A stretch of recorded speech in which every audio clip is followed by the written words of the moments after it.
I live in a town of about 11,000 in rural Wisconsin, not by preference, but for a job. We are moving when I get a better one. I was on my way to my employer's house. He runs the company out of his basement until we get new office space. I was being tailgated bad by a ratty blue car and a white bald guy. I drive a Kia Soul, which has a flat back end, so if I can't see your headlights, you are a mere few inches off my butt, and you will get me tapping my brakes. This guy did. He honked at me. Whatever. I flipped him off and slowed down to 5 miles under the speed limit. There wasn't anyone behind him, so I wasn't ruining anyone else's day. He had chances to pass me on the county road, but didn't. After a few minutes with no other cars around and him still kissing my bumper at 50 miles per hour, I grabbed my cell phone and pretended to turn around quickly and take a picture of him. Then I pretended to call 911. I was in the country with no other cars around, and this guy was getting creepy. I came to my turn but decided to see if this guy would follow me. I turned left and he followed. Then I came to a roundabout and thought I would lose him. I traveled the entire thing around twice. He followed me. At this point I knew he was messing with me, trying to scare me. Well, I decided to let myself be late for my meeting. I began to drive to the police station. He followed me the whole way there. I pulled up and parked, ready to run inside. I thought he would leave. Nope. He parked right next to me and just stared at me. And he pulled up on my side of the car, close enough that I would have had a hard time opening the door all the way. He was in his 40s, I'm guessing, wearing sunglasses and a creepy smile. He was wearing fairly neat clothes, nothing scary there. The interior of the car was pristine. I was looking for a gun. I should mention here that I'm training to be a behavior analyst, and while I work with kids right now, my hobby is criminal behavior and profiling. I was seriously trying to read this guy. A few seconds went by and I grabbed my phone again, this time intent on calling 911 from the police station parking lot. As I dialed, he rolled his passenger window down, said nothing, rolled it back up, and took off. I went inside and told an officer what happened. Sadly, I was too focused on not crashing to get a plate. Apparently, there have been a lot of complaints about tailgaters recently, multiple with a blue car. I filled out a report with the officer, and they gave me a card for victim services and a local women's shelter, just in case he followed me home one night and I didn't feel safe, but I live in a secure building with my fiancée. I went out to my car, and there was a note on the windshield. All it had on it was a smiley face, serious horror movie stuff. I took it back inside. The officer said he'd call me a few times during the night and I should avoid going anywhere alone for a while. He did call twice and said he was patrolling my parking lot during his night shift. This is a small town, and the attitude around here is very communal, so I feel safe in that someone will back me up. If I ever see this guy again, no question, I will call the cops and lead him straight to the police station again. I also told my fiancé that I will post my work schedule, or even when I have to leave for another reason, and that if I don't text him within 10 minutes of my estimated arrival time, he should call the police.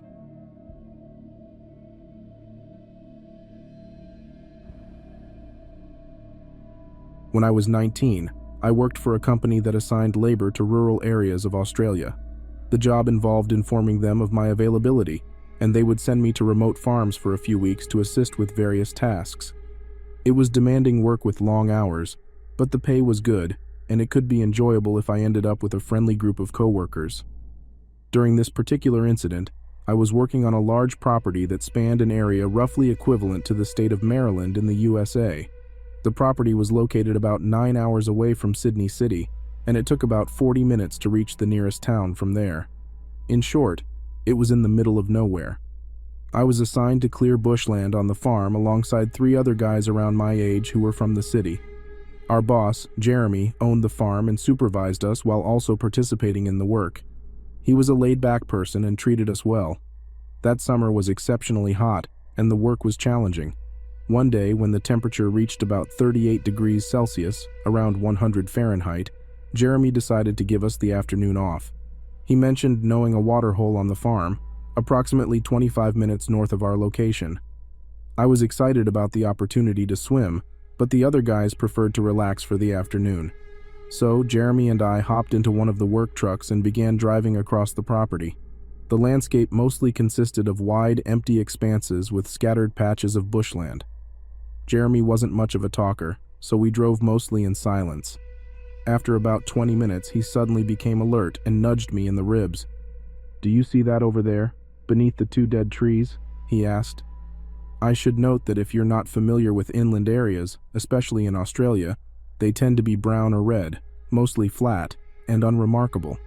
As a result, anything brightly colored stands out conspicuously. So you can imagine our surprise when we spotted a large blue angular structure in the distance.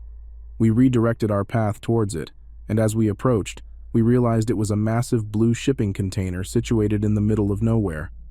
Jeremy was puzzled, and I asked him if he knew what it was, but he had no idea.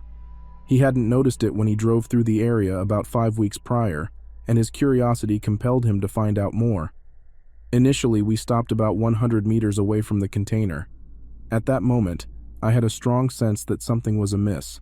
The whole situation felt wrong, although it's challenging to articulate. Just imagine encountering such an out-of-place object in the midst of a vast, desolate expanse. It had to be something peculiar. Nonetheless, Jeremy was determined to investigate, given that it was his property. I, on the other hand, was extremely anxious. As we got closer, things became even stranger. There was a loud diesel generator operating behind the container, and motion-activated CCTV cameras were mounted on each side, tracking our movements by buzzing from side to side. I tried to reason with Jeremy, explaining that the significant security measures indicated that someone clearly didn't want us there, and suggested that we should leave. However, he dismissed my concerns, reminding me that it was his farm, and whoever placed the container there was trespassing, so he wanted to go inside. Despite the extensive surveillance, the large door was secured with only a small padlock. We found some bolt cutters in Jeremy's toolbox, and after struggling a bit, we managed to break the lock and enter. As we stepped inside, a rush of cold air greeted us. The interior was air-conditioned, which provided some relief from the sweltering heat outside. We searched for a light switch and discovered that it was actually a sophisticated, albeit somewhat cluttered, office setup. The walls were lined with bar fridge-sized hard drives and other computer equipment, stacked 2 or 3 high in some places. Plastic storage boxes were scattered along the far wall, and several desks with computer monitors were arranged in the center, complete with rolling office chairs. At that moment, it felt as if I had entered one of those nonsensical dreams. Nothing made sense. We approached the desks and sat down to see if the computers could offer any clues about what was going on. My heart raced, and I had a strong urge to flee. We had been captured by the CCTV cameras, so if someone was monitoring the feed, they already knew we were there. However, Jeremy was insistent on getting to the bottom of it, so I put on a brave face and began examining the computers.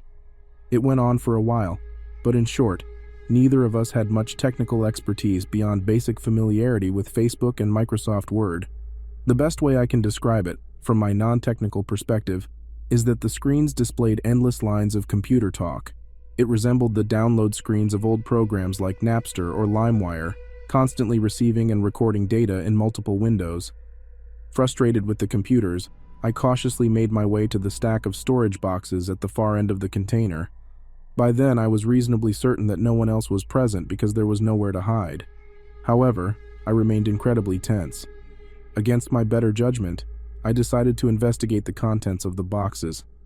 Even a brief glance through one of those boxes made me feel sick to my stomach. It didn't take long for me to realize that the box contained posters, DVDs, and photos, explicit and disturbing CP. What still haunts me is the meticulous organization of the materials, neatly arranged in folders and smaller boxes. These individuals were methodical. Overwhelmed, I recoiled, jumped up, and ran over to Jeremy. My words stumbled out incoherently as I urged him to leave, emphasizing the presence of child sexual exploitation. I pulled him out of the container, regained my composure, and managed to explain what I had witnessed. We quickly got back into the truck and sped back to the house.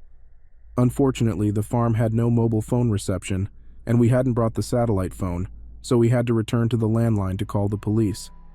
It took them nearly an hour to arrive at the farm from the nearest police station, located in a town about half an hour away from the closest town to the farm. As I previously mentioned, it was an extremely remote area. We anxiously waited, discussing what we had seen until the officers arrived with 2 four-wheel drive vehicles. We hopped in and guided them back to the site. This is where the situation took a turn for the worse. By the time we arrived, the door of the container was open and a fire had started inside. We had only 2 small fire extinguishers in the cars, and they were insufficient to contain the blaze. It took the fire department an hour to reach the location, but by then, most of the damage had already been done. An arson report conducted by the federal police yielded little evidence of the computer equipment we described, with only traces of paper and cardboard remaining. This indicated that whoever was responsible knew we had discovered their operation and had enough time to remove most of the evidence and escape. Given the various exit routes available on the vast property, it was nearly impossible to track them down. Since the police initially didn't take us seriously, likely due to our poor explanation over the phone, it was too late for aerial surveillance once we pieced everything together. I took a keen interest in following up on the investigation, but without substantial evidence to identify the culprits, the case went cold. I have remained in contact with Jeremy, and to this day, the shipping container remains on the farm because moving it would be prohibitively expensive. The images I saw in those boxes will forever be etched in my memory, a haunting reminder of a disturbing encounter.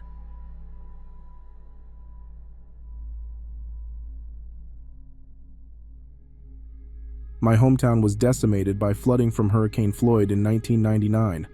Part of the response and recovery efforts involved FEMA setting up RVs as temporary housing for those whose homes were either destroyed or heavily damaged. These RVs were set up in a previously vacant field outside of town. The park was dismantled by 2001 or so. They put up fencing around the perimeter and trenched over the other streets into the area to keep people out. But they forgot one entrance or left it purposely open for emergency vehicles to have access. Some friends of mine had found this entrance, and we frequently used the area as our playground. We would go back there to set off fireworks, turn the streets into a race course, and to have sex with our girlfriends. To set the stage of how this place looked, there were 3 streets running east-west orientation, a street that went around the other streets in an oval fashion. The grass was very overgrown and about 4 feet high. The south and north sides of the area were wooded, and the east side had large dirt berms that were about 20 feet high and had been placed there when the site was graded in 1999. They normally provided a climbing challenge for our SUVs.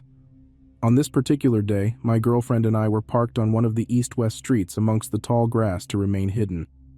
We got undressed to have sex in the back seat of the car. As we began, I noticed movement in the corner of my eye. I turned to look, and there was a man coming over the 20-foot-high dirt berm. He was wearing denim overalls, and in his left hand was a full-size axe. A wave of fear washed over me, and I yelled out, "Oh my God!" My girlfriend popped up to look out the back windshield and let out a scream, asking, "What are we going to do?" Frantically, I started looking for the car keys. There was a pile of clothes on the floorboard, and I couldn't find them. I looked out the back, and he was getting closer. I could see his face now, emotionless with a blank stare. I started grabbing clothes and shaking them, hoping to find the keys. They popped loose and fell to the floor.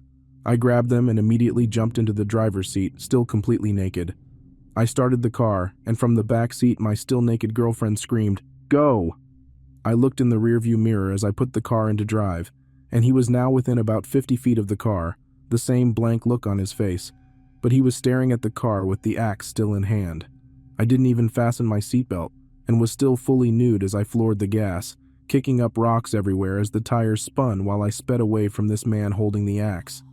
We got out of the abandoned FEMA park as quickly as I could drive the car without crashing. My girlfriend was hysterical the whole time until we got back to the main road and were safe. We stopped about a mile up the road on the side of the road to put our clothes back on and de-stress. I don't know where this man came from, as there are no houses within a mile or so of the old FEMA site. He seemingly came out of nowhere. I also did not see any other cars at the site as I had done a lap around the park before we chose our spot to park. I'm not sure what his intentions were, as he never said anything to us, and I know he saw us panicking in the car.